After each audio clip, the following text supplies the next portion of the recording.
All right, what is good, ladies and gentlemen? It is the Master Reviewer back again with another review, and today we are doing a review for Dr. Stone, New World Part 1, aka, I guess you would call it Season 3, I'm pretty sure this is. So, debuting a new shirt in this video, and it's the third red shirt that I have. I actually have two red shirts that look the same, which you might not have noticed, but anyway, that's not really related. We are reviewing Dr. Stone, New World Part 1.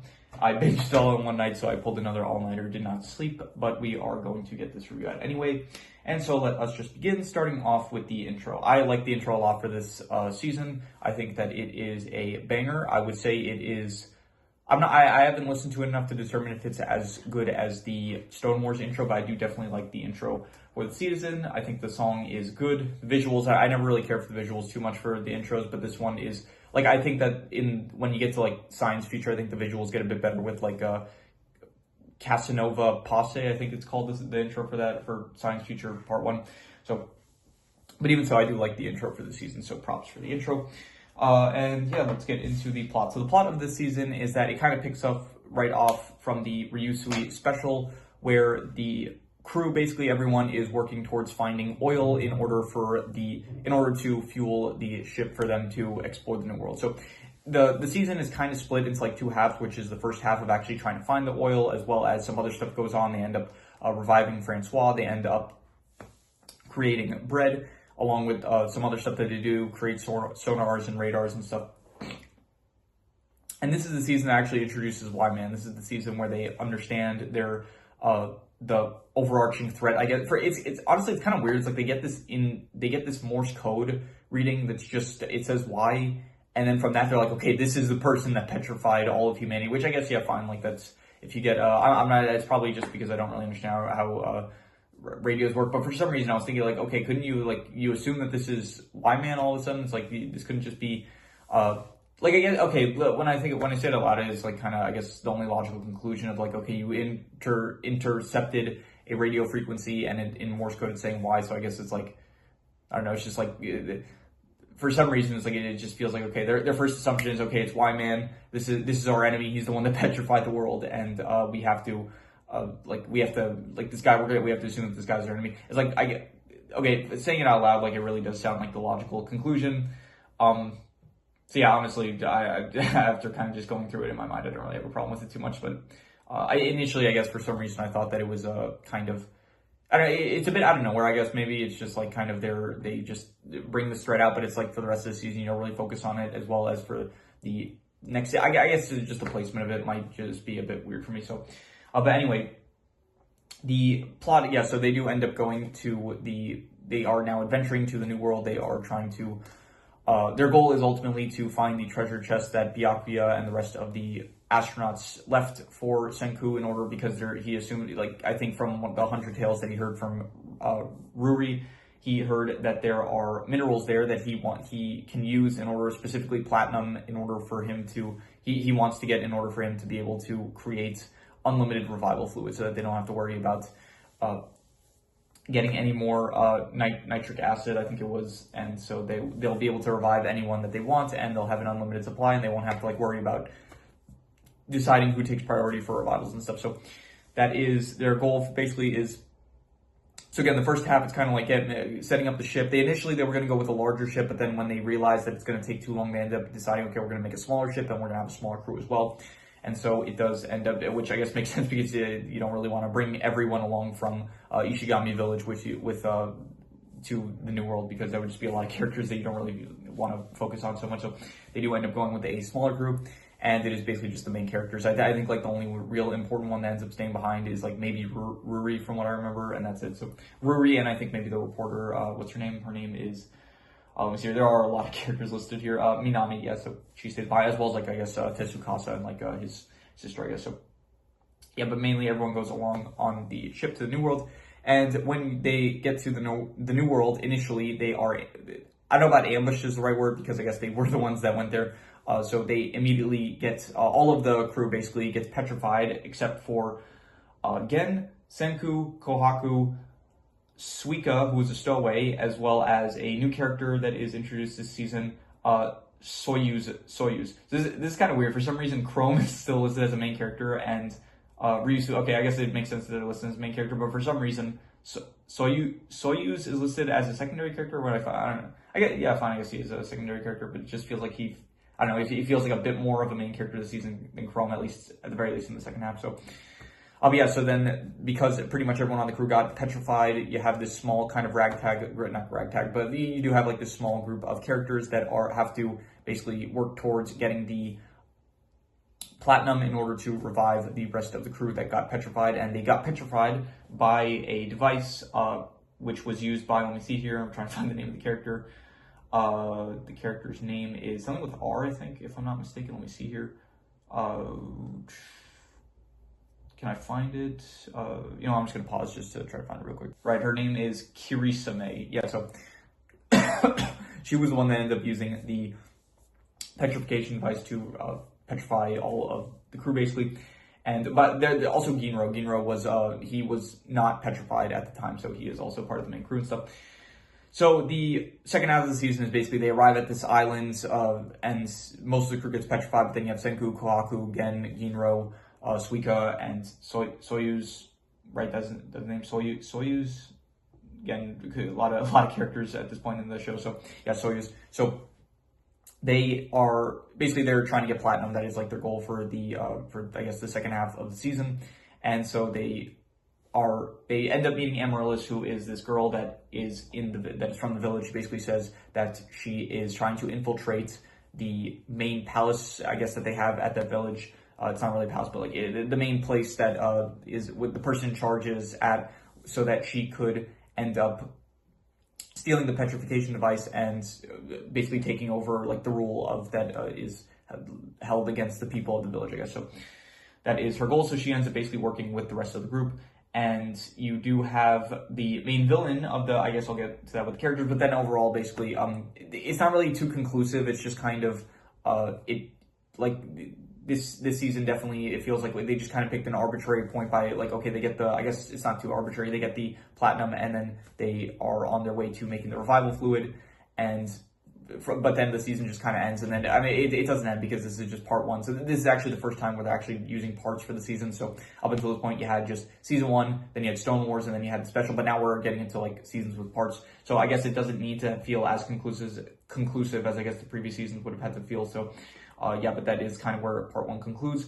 There's some stuff I didn't mention where Kohaku, Amaryllis, as well as Ginro, they end up they have to like make themselves look as appealing as possible to try to get chosen by the villain. The villain's name is, I forgot his name, let me see here. Is he listed as okay, he should be listed as a secondary character, but he is not for some reason. That's kind of weird.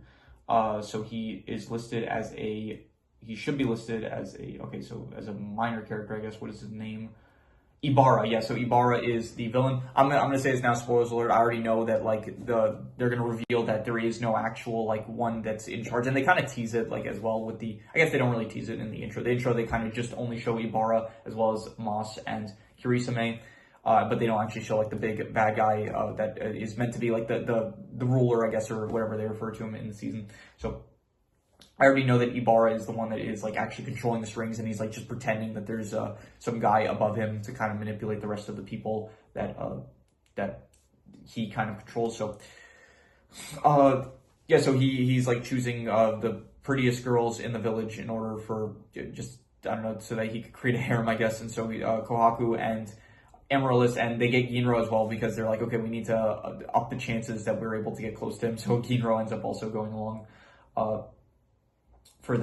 to hopefully get chosen, and so all three of them end up getting chosen, and yeah, so that was also going along during the season, and yeah, like I said, like the season basically concludes when they end up getting the platinum. Not season, like I keep saying season, but it's just the first part of this season. So they end up getting the platinum, and then they are on their way to making the revival fluid. So overall, I'm going to give the plot, I would say, I'm going to go an 8 out of 10. I would say it is great. It is definitely still very interesting to follow along to. It is a bit of a shame that we do not have, as I'm going to transition into the characters by talking about this, it is a bit shame that in the first half is good, but then in the second half, you do kind of focus on a much smaller group of characters, which is fine, but I do still kind of like when we have like more characters in place with this show. So yeah, with that said, what's his name? Soyuz. He's a new character. He's fine. He's pretty. I'm not going to speak too much about the characters once again. I'm just going to eventually I'll get to doing the character ranking. I'll get more in depth with the characters, but I'll just speak about the new ones. Soyuz. He's fine. He's like, I don't really care for him too much. Besides him, you do have the villain Ibarra. I do think Ibarra is a pretty good villain. I do like the intimidating eyes that he has. I think that it works well. Moss and Kirisame, they're also good additions. I do like them as some more fighter types, which up until this point we just had like Hyoga and Tetsukasa is out of commission. Hyoga is currently captured, and so you do need a bit, like Yale said, Kaku and stuff, but she's a good guy. So you need some more like villain type strong characters, and I think that they filled the roles pretty well for this first half of the season. And any other new characters? You do have Francois. Francois is also at the very start of the season. You do have Francois. She ends up getting revived from the revival fluid, and she is the one that, she's like non-binary, I think. I don't think they actually express it. They don't say specifically that she's non-binary, but they refer to Francois as they. So, and I did look it up because I did want to see, and I think maybe it's like meant to be ambiguous. I'm not really sure. So, anyway, Francois is the chef that they end up reviving, and so they are a great character that I thought was good. And yeah, but besides that, there aren't really any more new characters. Everyone else, though, is still great as usual. It was kind of weird. There was like one episode, I think it was like the 8th episode, where I think apparently they couldn't get Senku's voice actor, so you had like just one episode where for some reason Chrome's voice actor was voicing Senku, which I thought I didn't really like that too much, but you know, I guess they didn't have any other option. I guess for some reason, I think I read like that the voice actor was out of the continent at the time, so they had to get like.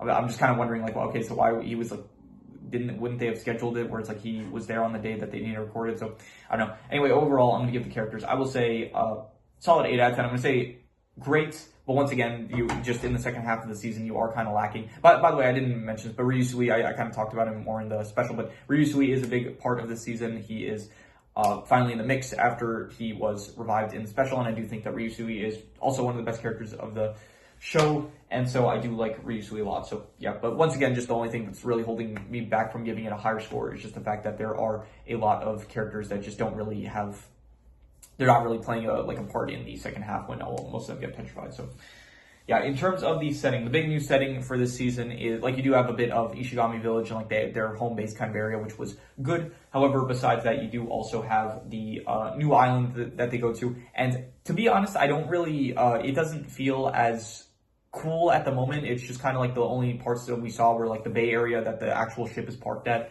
as well as their base right now at the moment is at a cave that they're kind of hiding out so that they don't get found.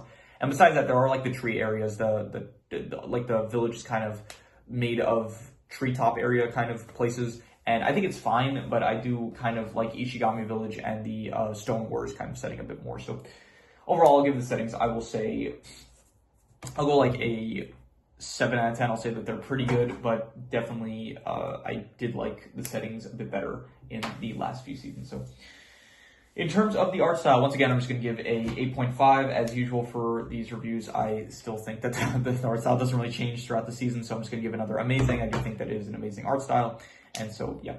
In terms of the comedy is still entertaining, I would say. I still find it funny. This season specifically, there wasn't as many I mean, again, it's like just the first half of the season that went by, so I didn't really notice as many jokes as I would have liked, I guess. But I mean, I don't really think it needs, like, the show's good even without the humor, but I do think that the comedy for the show is pretty good. But this season specifically did not really feel, it felt like a bit more serious compared to the other seasons, because it does feel like the stakes right now at the moment are kind of higher, so there didn't feel like there was as much comedy. So I'm just gonna give the comedy, I guess, I'll go like a 6.5. It's still good. Like the comedic bits that there are still good. However, I guess like in the first half there was like some good comedic bits, but then in the second half it does get like kind of more serious. So because of that, I'm just going to say 6.5. In terms of the science aspects, I'm still going to give like a 9 out of 10, 9.5, whatever I've been giving it. I'll give it a 9, I guess. I'm just going to give it a 9. Incredible, I think, because it's still, once again, the science aspects of the show are just amazing, and I really, really do think that it is one of the best things about this show. And so I will give a bit of criticism. I do think that this season definitely feels like they're relying a lot on luck for certain things, like specifically, my least favorite invention that like they've made in the show so far are like the little rat, RC card things where it's like, okay, they're moving sporadically and stuff, but at the very least, if they were being controlled by like some remote, I could kind of understand it, but it's like, they're sending out these rats, these like rat, machine things in order to kind of, convey, like, so that Kohaku and like the rest of and Amaryllis and Ginro, they could convey information back to them. But it's like, if they're not controlling where the rats go, it feels like very just unrealistic that they'd be able to like successfully send the rats to them and then they'd be able to send the rats back and stuff. So it does feel a lot like, okay, this just feels like really improbable that this is like they're able to do it. It's like just they happen to be at just the right position where they're able to launch the rats and then it gets to them without being intercepted or just them tripping over or falling over or something. So that honestly, that right there was probably, I'll say that now, it's probably like my least favorite thing about the season, but we'll get to that. So, but yeah, even so, the science stuff, it's still very, very good, very interesting. Anytime they're talking about just anything related to the science, any machines that they're coming up with, it's just really, really good. And even if they do rely like a bit more heavily on the luck aspects this season, it is still very good. So I'm gonna give it a 9 out of 10. I would say incredible. In terms of the actions, I'm calling it now action / tactics specifically for the show because a lot of the action is based on the tactics that they use. But to be honest, in this first part of the season, there isn't really too much action. The only action scene I can really remember was, I think, that Kohaku fights Kirisame for like one scene, and it was definitely a cool fight scene, definitely. But that was like the only action that there really was. So I'll go like a I don't know, I'll go like a 7. Yeah, a 7 out of 10. Like even the tactics that they use, it's like they're using tactics, but it's not really. It's more of like espionage and kind of spy stuff this season rather than actual actual fight scenes. So in terms of action, I'm just kind of I'll give it like a 7 for like that one fight scene. I'm not really rating it based on like the tactics that they use to convey information because I don't know. I'm thinking of this more as like war tactics. So. Yeah, I'll just go 7 out of 10. In terms of the worst thing, once again, just the rats, the rat machines. It feels so improbable that I don't know. You know what it reminds me of now thinking about it? It reminds me of like Home Alone 3, where you did have the main character. I don't remember his name. It's been a while since I saw the movie, but Home Alone 3, it's like you had the main character that he was like controlling an RC car, and somehow they had like the I forgot what it was. It was like it's been a while since I've seen the movie once again, but. He was controlling an RC car that had like some vital information on it or something, like a chip or something like that he needed to get away from the terrorists. And then so there was like four terrorists that were like just these supposed to be incredibly intelligent people. They pick up the RC car at one moment, and then somehow like the main character, he controls the RC car remotely, and then somehow he manages to cause the RC car to I don't know, for some reason the terrorists drop the RC car.